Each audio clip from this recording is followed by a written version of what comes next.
Bonjour à vous tous. Voici, nous sommes arrivés au-delà de la moitié de notre histoire d'amitié entre Pierre et Mohamed. Les deux amis musulmans les plus jeunes, évêques chrétiens les plus grands, qui viennent nous démontrer la possibilité d'avoir des relations amicales, même s'il y a beaucoup d'influences négatives qui viennent de la culture locale à propos de certaines relations amicales. Les préjudices sont beaucoup, fortement cherchent d'enlever la relation entre les deux.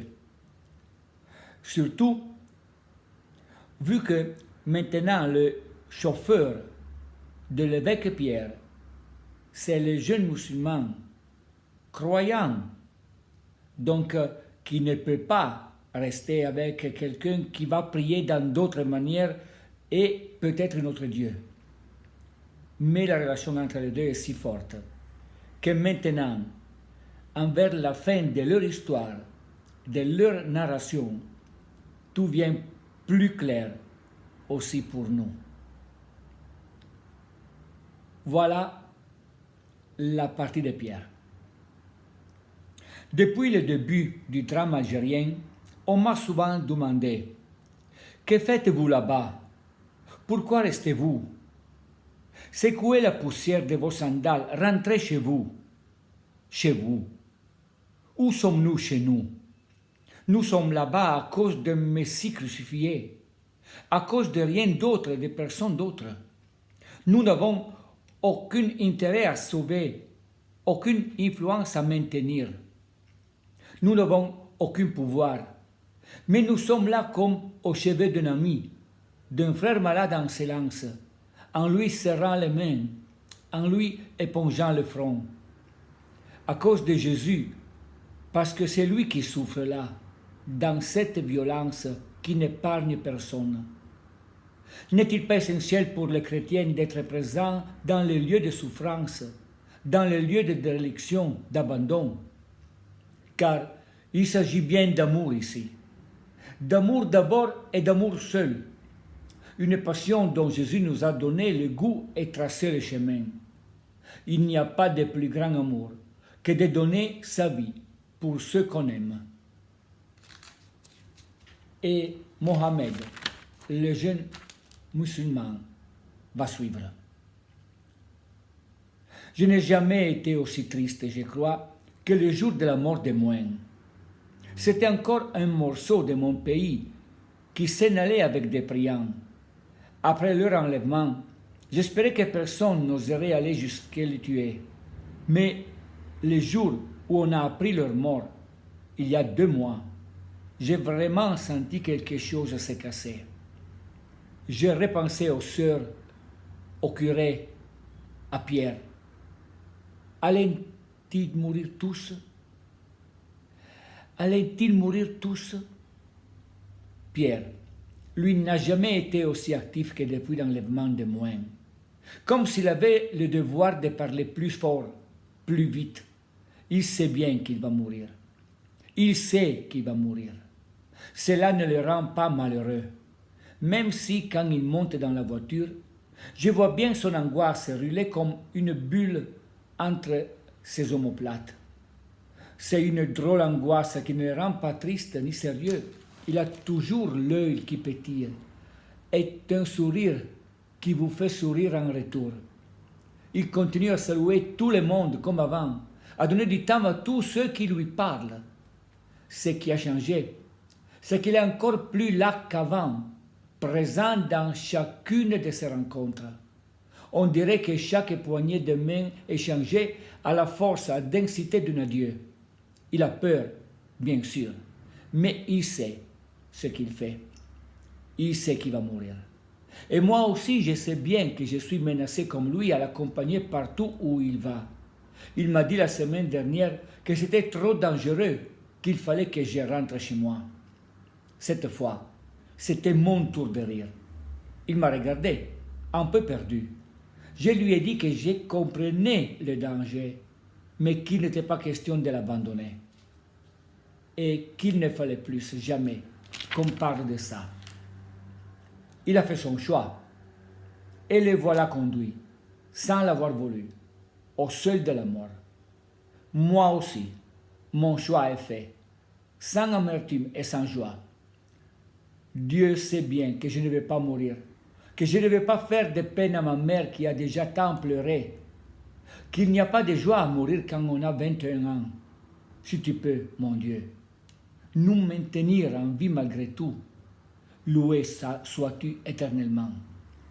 Mais il y a encore une autre prière que je veux te faire. Si Pierre doit mourir, permets que je sois avec lui à ce moment-là. Ce serait trop triste pour Pierre, qui aime tant l'amitié, n'aille pas un ami à ses côtés pour l'accompagner à l'heure de la mort.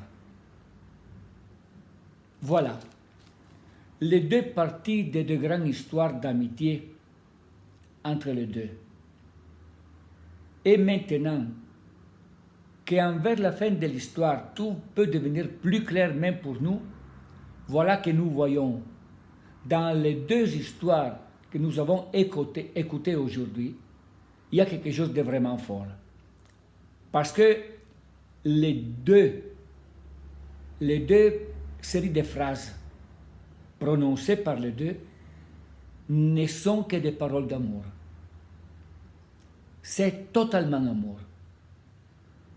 Pour Pierre, c'est l'amour envers son peuple de foi, avec ses gens.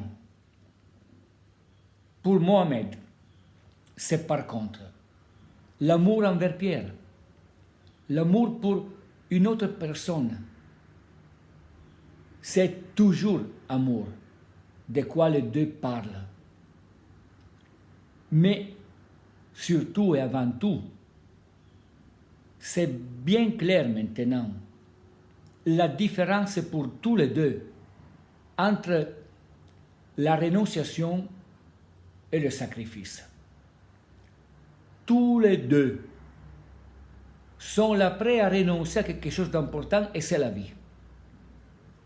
Mais pour tous les deux, n'est pas question de renonciation. Plutôt, c'est un sacrifice. Le mot sacrifice, qui vient du latin sacrum facere, rendre sacré, faire sacré quelque chose. Parce que la parole, le mot renonciation, ne souligne que les besoins que tu ne peux pas satisfaire pour toi-même. Mais la parole sacrifice, par contre, ne souligne pas la perte, mais souligne le gagne, la valeur, c'est-à-dire la personne, pour cette fois, pour laquelle tu as même le courage de mourir, de perdre ta vie. Pour la renonciation, c'est seulement question de renoncer.